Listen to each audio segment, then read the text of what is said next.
Today, I want to give credit where credit is due. Coming to terms on today's episode of Casting Actors Cast.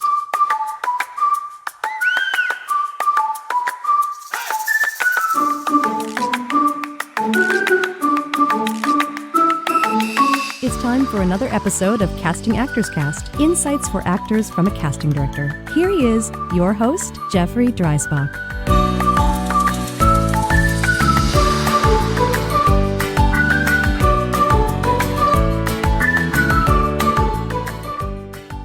Well, hello and welcome to today's episode of Casting Actors Cast. I'm casting partner Jeffrey Dreisbach with the McCorkle Group in New York, welcoming you to yet another episode of the podcast for actors from a casting director. It's really great that you're here today. I'm really looking forward to sharing. I know it might seem a little bit tedious at first, but I want to define all of those people on the film or television set, just so that you have a more comfortable experience when you see all of these people showing up on a set. Perhaps it would be helpful if you knew what their job was and what they actually did. So we're going to dive into the terminology of on-set personnel here on today's episode.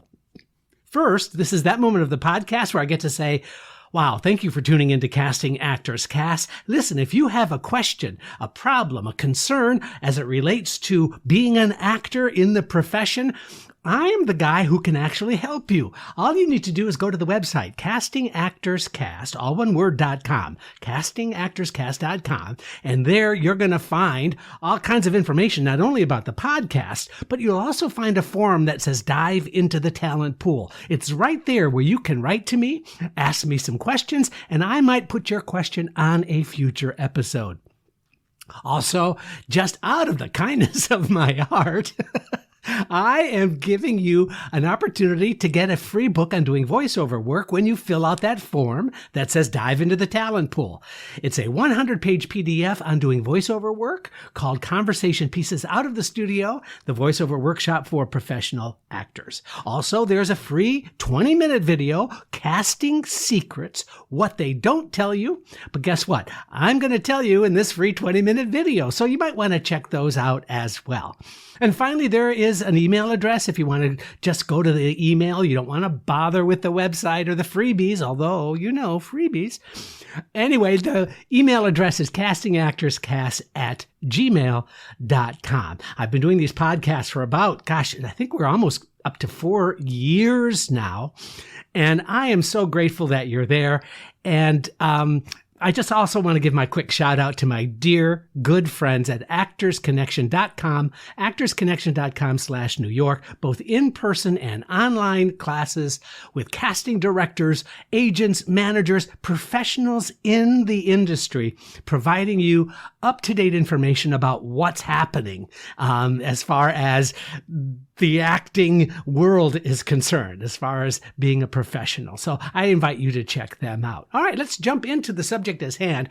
So what I've done is I put together this whole big monster list of all of those people that you often will meet or see when you book a job, whether it's television or whether it's a film, even a small budgeted film or one of those big monster budgeted films. It's always a good idea to kind of get a sense of who is doing what and what their job responsibilities are. Now, this is not like learning vocabulary. This is really just a way to sort of identify some of the players that you might come across. And I also want to put this out there. I don't want to insult anybody's intelligence about this. I mean, I'm going to tell you what a director is and just maybe spend a sentence or two on that. But you know what a director is and what a director does. So I don't want to, be that kind of elementary about some of these things. But I have to say, I was really pleased when I put this information together because there were some job responsibilities that I really wasn't aware of, I have to say, even after all this time doing this stuff, both as an actor and now as a casting director. So I'm really happy to be able to share this with you. I hope you find it useful as well. And finally, if you want the entire vocabulary list that I put together, I've gotten from several different sources. But here's the thing. You can have the whole list on a PDF. It's really easy. Go to the website, castingactorscast.com. That's castingactorscast.com. And right there, you just click on that episode. This is number 276, I think. You're going to have to kind of check that out to get the latest episode. But you'll see that it's about vocabulary. It's about defining the terms. And so you'll see that title. And you can get the PDF that I put together in the form of what's called Jeff's Jots. Okay, blah, blah, blah, blah. I'm doing so much talking. And of course, as usual, I've had more coffee than God, but let's get started. Let's jump in to the vocabulary. First, let's just define executive producer. Now, ideally, the executive producer arranges for the film's financing and tries to keep the project on budget to the best of their ability. Increasingly, the executive producer credit is given to sometimes the star of the project, or it's given away as a perk to a powerful actor's agent, or maybe their spouse, or some other person who made the project possible. Next is the producer. Now, the producer, you might know, is the one that finds the scripts and develops it into a film project. Also know that the producer, he or she or they oversee the hiring of the director, they oversee the hiring of the actors and the technical personnel. Now, you should know that the producer also oversees the script development and tracks the movie's financial condition during filming. Now, like I said earlier, the director, now you know what the director does, and I won't insult your intelligence, but just know that the director is really responsible for all the creative aspects of a movie. Additionally, let's talk about the writer. When you see in a film or television show the term written by, the credit is really a designation by the Writers Guild of America, meaning original story and screenplay by. Cinematographer. The cinematographer or director of photography, the DP, helps create the look of a movie. The DP directs the lighting for each scene, helps frame the shot, for example. And that becomes a really useful piece of knowledge right there. Also, the DP chooses lenses and selects film stock and ensures that the visual look of the film conforms to the director's vision. The cinematographer usually does not operate the camera on the set. This is the duty of the camera operator. So that's a slight misconception some people might have. Art director. The art director or the production designer designs and supervises the construction of the set for a movie or a television show. This person needs to be very well versed in a variety of art and design styles, including architecture, interior design. He, she, or they works with the cinematographer to achieve the right look for the production. Moving on, editor. The editor works with the director in the editing of the film. The director has the primary responsibility for editing decisions, but the editor often has significant input in the creative decisions involved in putting together a final cut of the movie. The editor often starts work while the film is being shot by assembling the preliminary cuts from the daily footage. Increasingly, editors work on computerized editing consoles without actually touching film. But they can and do contribute an enormous amount of creativity in the choices and decisions made when that project is being assembled. Now, the associate producer, now in most cases, an associate producer is the producer's top assistant. Though this job kind of varies from production to production, he, she, or they are often a liaison between the production team, everyone helping shoot the film, and the post-production team, those who work on the film after shooting. Now, sometimes this credit goes to the project's financier or the person who brought the project to the producer. Moving on from there, stunt coordinator. This person is responsible for the safety of the stunts and the performers performing them. The stunt coordinator lines up professional stunt people to take the risks that make those movies and television shows so exciting. Now, the stunt coordinator, easy for you to say, the stunt coordinator makes sure that all the safety regulations are followed and that all safety equipment is on the set and ready for action. There's also a production manager. The production manager, also the initials PM, make business deals for the crew and arranges for the production's technical need. This includes everything from obtaining the right technical equipment to, renting accommodations for actors and crew. Line producer. The line producer supervises the movie's budget. This includes unique expenses like the star's salary, as well as daily costs like equipment rentals.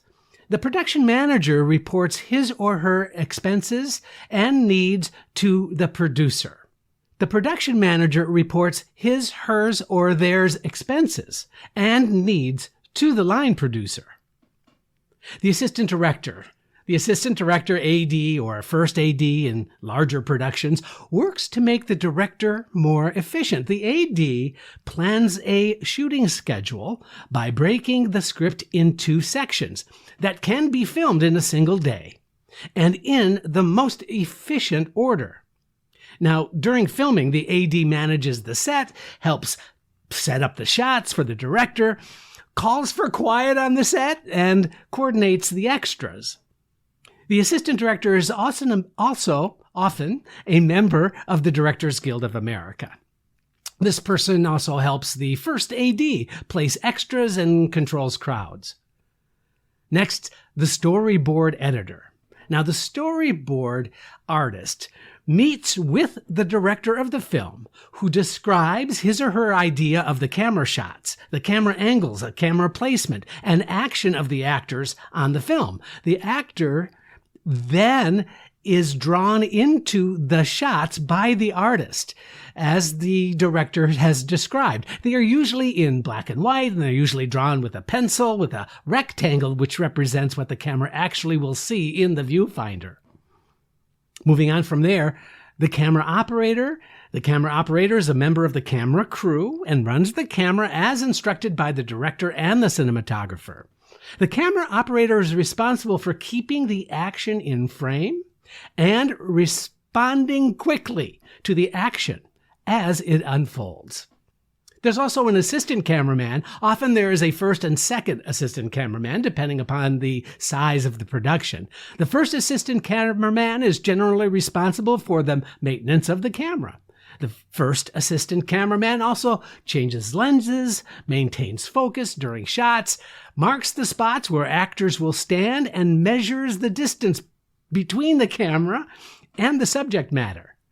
The second assistant cameraman fills out camera reports and is often responsible for loading and unloading camera magazines, which contain the film. Also, you could use the term film loader. Then there's the boom operator. The boom operator is a sound crew member who handles the microphone boom, which is simply a long pole that holds the microphone near the action, but is also out of the frame. It allows the microphone to record the actors as they move in the shot. Then there's the gaffer. The gaffer is the chief electrician on the set and is responsible for lighting the set according to the instructions of the cinematographer. Key grip. The key grip is the chief grip on the sets. Grips create shadow effects with lights and operate the camera cranes, dollies, and platforms as directed by the cinematographer. The dolly grip. The dolly grip places and moves the dolly track, then pushes and pulls the dolly along the track. The dolly is it's a cart that the camera and sometimes some of the crew sit on. It allows the camera to move smoothly from place to place during a shot. This is a term that took me a while to really understand how it's defined, and that's best boy. I always thought it was a really good guy. But there are actually two separate best boy positions that need to be defined. The best boy electric and the best boy grip, who are second in command to the gaffer and to the key grip. The best boy grip is in charge of the rest of the grips and grip equipment. The best boy electric is in charge of the rest of the electricians and the electrical equipment. And then, of course, the best boy literally just is kind of there and in charge of making sure all of those technical aspects are put together. All right, let's move on from there. The Foley artist. The Foley artist creates sound that cannot be properly recorded during the shoot. Now, this often includes creating footsteps, thunder, creaking doors, even the sound of punches during a barroom brawl. And then there's the ADR editor. The ADR is an acronym for Automatic Dialogue Replacement. Now, sometimes I've heard automatic dialogue recording, but in this process, the actors are called back during post-production process to re-record dialogue that wasn't recorded properly during the shoot. Sometimes it's called looping as well. The editor supervises this process and matches the newly recorded lines to the actor's mouth on film. Now, I'll never forget a film I performed in, I acted in, was Die Hard 3, and I had one line that needed looping, and the one line was to Bruce Willis. I said, "Go F yourself." And of course, because it was going to be going to commercial television, they changed that to up yourself in post-production, which of course makes no sense. But I didn't really mind. I got paid for that additional day after the film was shot. Then there's the visual effects director. Now, the visual effects director's job varies according to the needs of the production. Sometimes the visual effects director helps with effects on the set. But he or she could also be called upon to supervise separate teams of effects technicians working away or working on the set. Then there's the post-production supervisor. The post-production supervisor oversees the finishing of a film once shooting ends and coordinates audio mixing, computer graphics, and all those other technical needs for the completion of the project. Matte artist. The matte artist is a member of the special effects department who creates locations that actually never exist. He, she, or they construct backgrounds, either with traditional artist tools or increasingly with computer graphics, that integrate with the live action filmed on the set. Now, if you need a good example of a matte painting, is the yellow brick road, for example, in The Wizard of Oz. Location manager. Now, the location manager reads the script, decides what locations are necessary for the film, then scouts for them. The location managers visit possible locations, and then they take pictures to help the director and find the best setting for that particular scene in that project. You know, after locations are chosen, the location manager acquires all the permits and permissions necessary for filming. Set designer. The set designer takes direction from the art director about the look of the set and then plans its technical construction. Costume designer, well, that's pretty obviously right. The costume designer creates all of the costumes worn by the cast on a production. Now, the costume designer really contributes to the overall look of the film, as well as the style and the interpretation of the film's characters. Additionally, there's the makeup artists. Makeup artists usually are licensed professionals who apply makeup to the actor. And there are, of course, special effects makeup people as well on those productions that require it. Hairdresser. Now, the hairdresser is licensed to cut, color, style the hair of the actor in the production. They also style and cut wigs when necessary. Now, usually the hairdresser provides all the necessary equipment and actually rents it to the production on a weekly basis. dialogue coach. Now, the dialogue coach is there on the set to help actors learn their lines and master accents and dialects that might be necessary for their roles. Production assistant, often called a gopher or a runner on the set, the production assistant or PA performs small but essential tasks for the cast and crew. Production caterer. The production caterer provides all the meals for production, especially on-set location shoots. The caterer makes sure that the food provided meets the needs of the cast and often including a special item for the star in the movie. And then finally, craft services, the people responsible for coffee, beverages, and snacks on the set. They also perform kind of various small chores, but they are there to meet the needs of the actors on set. Wow, that was a lot. We put a lot together in a very short period of time. I hope that this has been helpful for you. You may want to just earmark this episode to listen to it again so that next time you're on a set, you'll be able to see the various people that are doing their various jobs so that you can feel more comfortable and more confident when you get on the set. And fingers crossed that the strike is over soon. Fingers crossed that we all get back to work soon. I'm Jeffrey Dreisbach, and you've been listening and watching Casting Actors Cast. Take care. Please don't forget to review, like, and share Casting Actors Cast wherever you get your podcast videos. Thanks. I'm Megan Grace Martinez.